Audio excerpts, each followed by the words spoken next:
that were funded by the council. There weren't any private nurseries going around, there weren't any childminders. If you wanted to work, I worked particularly long hours, it meant that you couldn't find childcare unless you hired a private nanny, which was ridiculous. And then the facilities that were being provided were for people who weren't working. And I thought, what's going on here? I'm going to go do something about this. I did. So did you, I know that sometimes when you're focused on a particular area, you try and kind of don't really look at other things, but were there any challenges that you came up against as a person in that particular field, or was there no real major issues at all? It wasn't really about lack or anything like that, I have to admit. That wasn't the issue. The issue was really about the state of childcare, the state of education, and that was my focus. Yeah, for everybody. You know, in Islington, where I lived at Archway, it's very cosmopolitan. You know, it's not really a black area per se. So my issues were general issues that affected people across the spectrum. So do you think that all the, you know, just to bring in the black thing again, but do you think all the other parent, teachers or governors were also in that frame of mind, they wanted to benefit all children? Or very much so, very much so. I must admit though, my daughter's school is at least 85 to 90% black. Islington Arts and Media School, and their primary school as well, Duncombe Primary, was at least 70%, I would say, something like that. Yeah. So what's the ratio of parent girls? But the area itself wasn't predominantly black. So the schooling system, did it seem like it's selective? No, are parents selecting certain schools? Yeah, but what I don't know about Muslim schools in the area as to where their children went. I couldn't tell you in Islington at all. I had no idea. The middle class parents used to choose to send their children to schools in Highbury in Islington and Angel, so that was the other area. Now, if you looked at those schools, I'm sure we were 90% white. But you know, for myself, you know, the results weren't any better. My child was going to a more local school, simply because the results weren't any better. I did apply to 2 other local schools which were predominantly white. My children didn't get in because they don't seem to do the black single parent thing. They more seem to do the, you know, nice middle class white family with, you know, doing fairly well with their private nannies, dropping children off. It did seem to be those sorts of people going to those particular schools.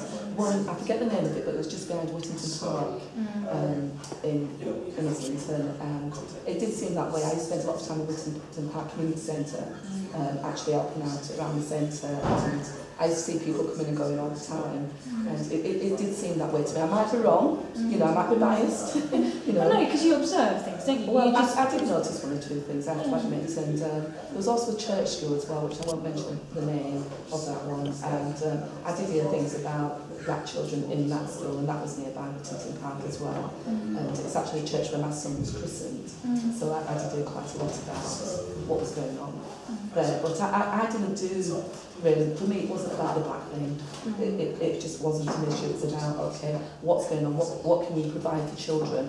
That was my focus. Always has been, always will be. So is that how it transferred to now the free schools? That's right. So that and it wasn't to be a black school per se. Yeah. You know, there's a high percentage of black children in Tottenham, obviously.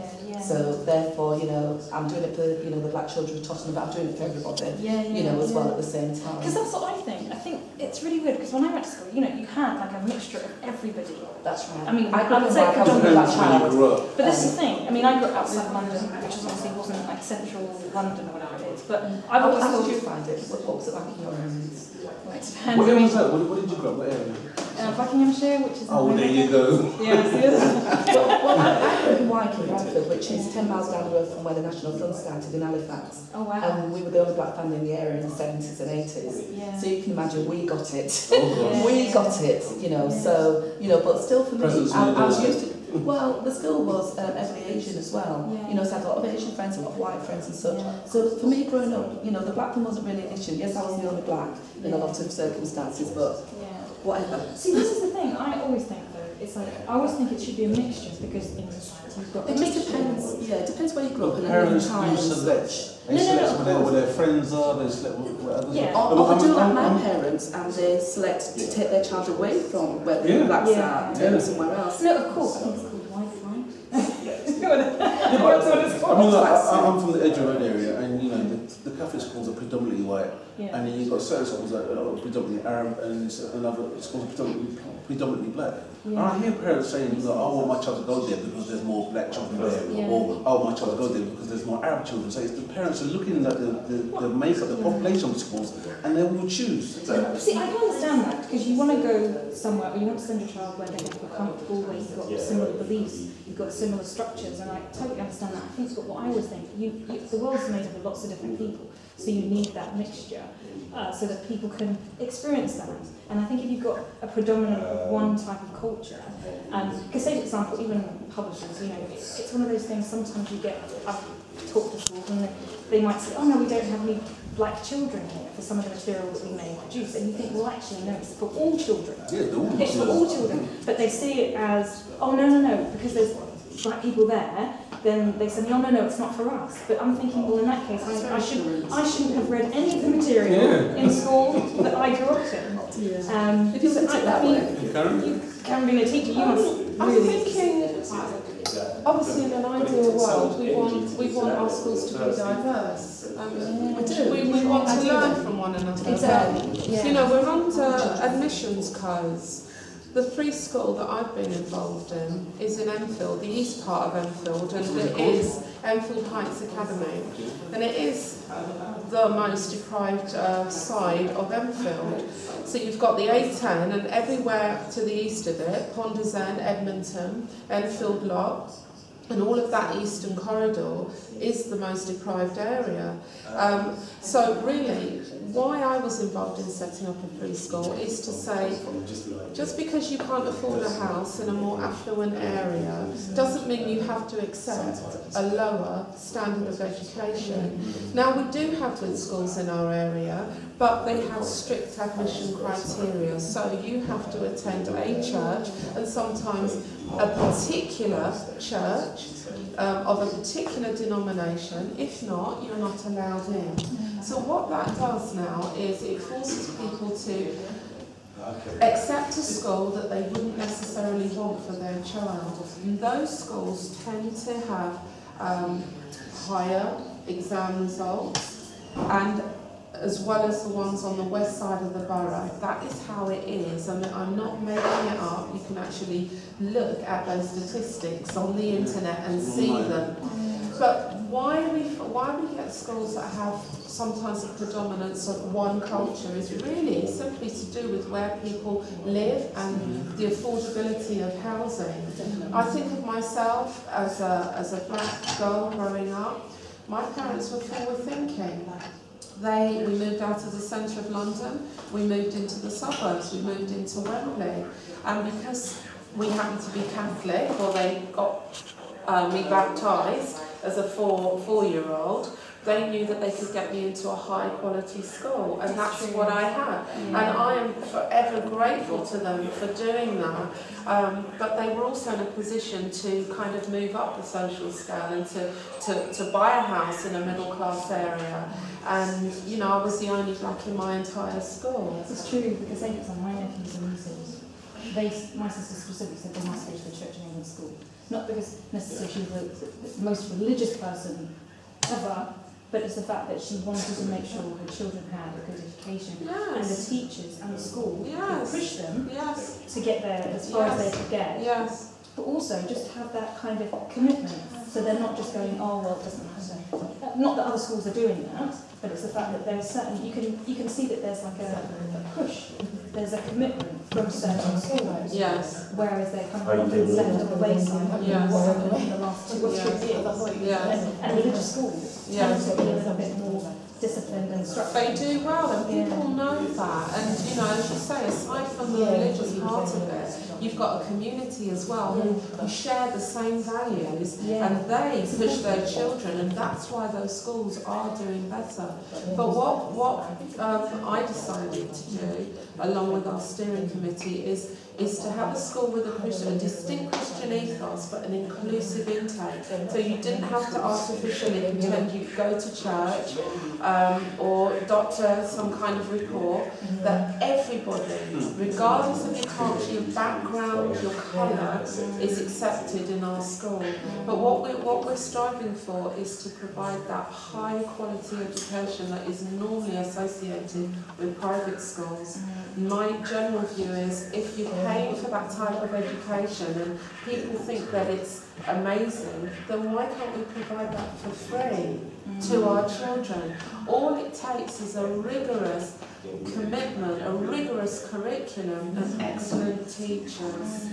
You know, the building isn't really important, it's what goes on inside, it's the quality of that teaching.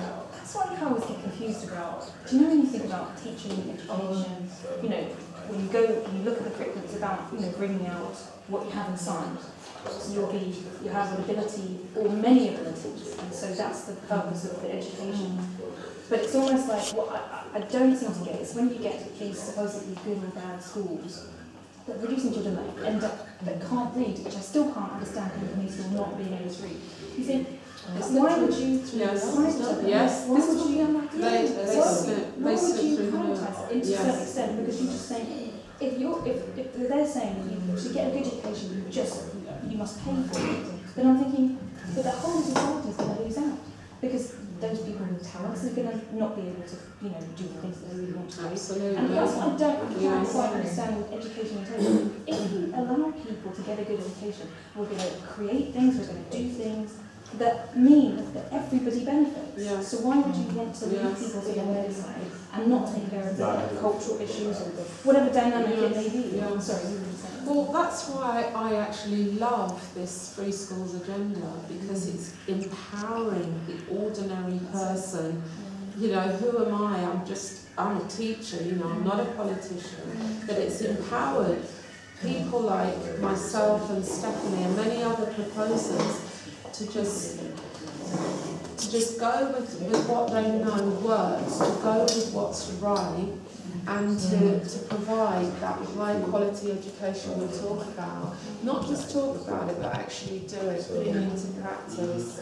And I think that's really what's behind all of this. I know they cite schools in Sweden and America, the charter school movement as inspiring the free school movement.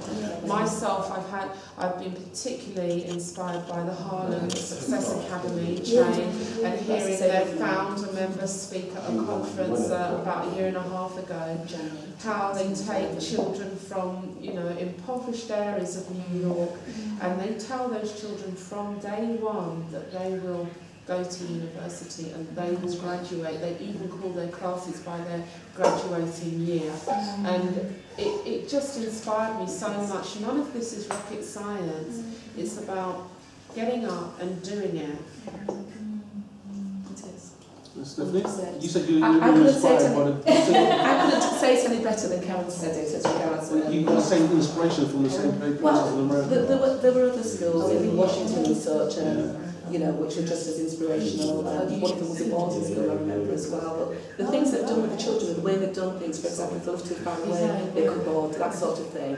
I found that really inspirational, because it meant that, you know, everybody had a chance. It didn't matter where you were, everybody had that same opportunity. And I just thought it was phenomenal. If we can recreate what they've done in America, imagine what we can do. So can I ask you then, if you're setting up the free schools or being part of one that's being set up in different organisations, so how do you then, if it is meant to be inclusive, how do you then set the curriculum? How I think eventually... What are the challenges with that part? Setting up? Yeah, how does the curriculum become inclusive? Well, Because at the moment it's not. we run we do follow the national curriculum to a great extent. However, we can extend our day, we can offer different ways of working with the children. Karen could probably explain more as a teacher as to our... I want to go to your school. as to our, you know, you can work with the children so that, you know, different abilities have an opportunity to catch up.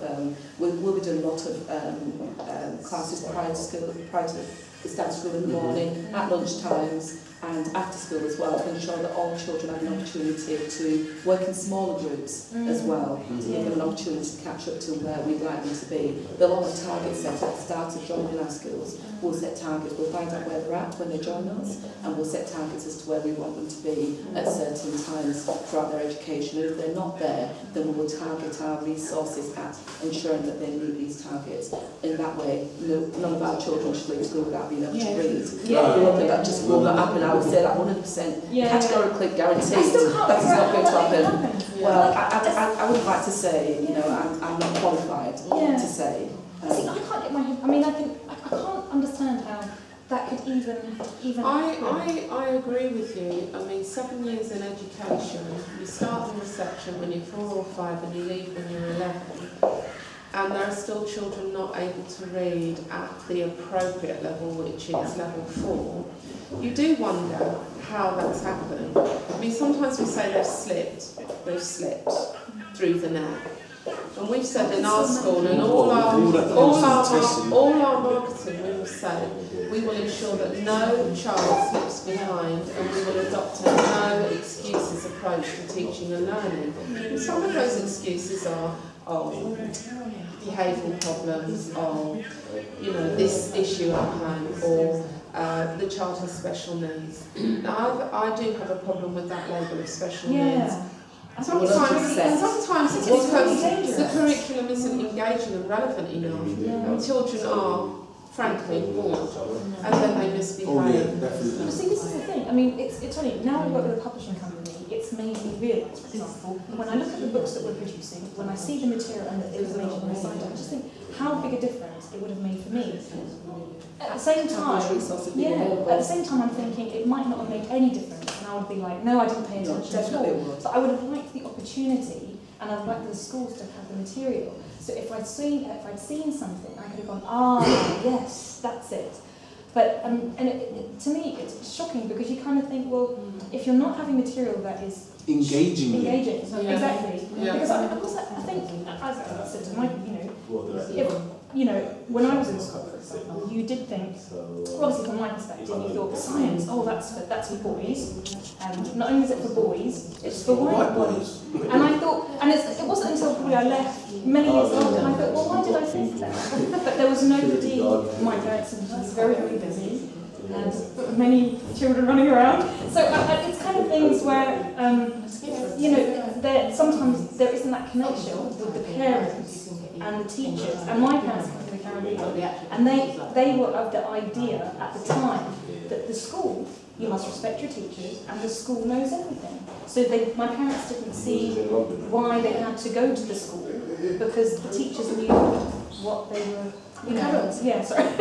So what they were, so what the teachers were doing, because it was all kind of like, well, they're the professionals. Yes. And I think that's one of the issues I would highlight today. I said things my parents. Yeah, because it's about cutting through that now, and that's a cultural expectation that schools take care of the children's education and they should do a good job with it. And when it fails, and then the school is blamed. But what we're trying to do in our school is make a deliberate effort to engage parents. And it's in any way we can think of, and that is my primary role in the school. Because it stops necessarily teachers or certain people within education expecting low expectations, because they're now meeting the parents, they're now seeing the parents and going, actually, I understand where you come from, and actually I can improve. Yes. And I'm not saying it's easy by any means, because I know that some people are kind of crazy. Our parents do have high aspirations, and I talk mainly of African Caribbean parents. Very high expectations, and I'm sure for many, the way we've marketed our school, and we've kind of modelled it on a private school, the parents who have come, there's 57 people applied for 25 places without even knowing where the school would be. So that was a leap of faith in itself. We've asked them, why did you choose our school? And they've just said, it's everything that I've ever wanted in a school. We know that you are going to have that rigour. You are going to expect the highest from our children. If our children are struggling, if our children are gifted, you are going to do what you say. And it's a big task, because we now have to fulfil our promises to these parents. We have to fulfil. It's wonderful. I'm sure you want to do those. It's a all-formative primary school with small classes as well. Yes. And a lot of people want that for their children. Yes. Letting go of your little toddlers when they start their first day at school, can you imagine? Yes. And you're sending them to these big schools. I mean, ours is going to be a big school, I must admit. Right. But I love what Karen is doing. But you need both. And the thing is, that collaboration between the schools that can constantly be learning and developing, even though you might be going down slightly different roads because you've got different areas and you're dealing with slightly different issues and stuff like that. But there's certain things that are similar. There are, and you know, we've all got links, and the nice thing is we're able to work together and share best practice. Absolutely, yes. You know. They don't want free schools to be an island, and they're saying now that they've learned from the mistakes made in America with their charter school system, in that they want to have a network and they want us to support each other. Because remember, effectively or legally, we are an academy, and sometimes that comes with people think, oh, you know, academies. They don't actually really understand what an academy. They just think, oh, academies, and don't understand that we can operate autonomously. We are still buying into some of the services that the local authority offer because it's better. And we certainly don't want to be an island. We want to link. We're already linking with other schools in the local area. We don't want to exist on our own. If we have inter-school competitions, we want to be able to bring people in, and also where we see you know, that old community cohesion, you know, we're trying to, obviously, if we see in our own school that there aren't many children of certain cultures, then we will endeavour to have links with children of particular cultures and different faiths. See, this is what you're saying though. I think what you're saying is completely common sense, and you would think that schools would do that naturally, but that's what's happening. It's not happening naturally. That's why the free schools are almost so important.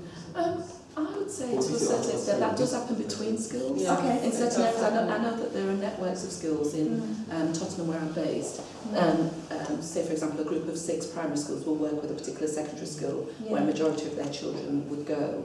So that does happen, and there's a lot of things that the local authority provide to try and encourage the schools to integrate. They have you know, ed teachers meetings regularly for the primary schools and the secondary schools to see if they can take children who are not in any particular schools. So it's going on more than it used to. When we were young, it didn't really happen, but it's happening more and more, I'm aware now, and it needs to happen even more so. And again, I would echo what Karen said about not wanting to be independent, and it's a shame my colleague Patricia Lamore couldn't make it this evening. She's actually putting together an alliance of free schools, which I think is a really good thing. We all applied last year. We weren't successful last year. Some of us have applied again this year. Mine was one of the groups that was approved for this year. Karen's school was approved last year. So Karen's actually opening her school next month. Just a couple of weeks away. Her school actually opens. So she's one of the first to open in the country. I think a couple opened in 2011. We're going to have you in one of our books. And I think Catherine Birbal soon got the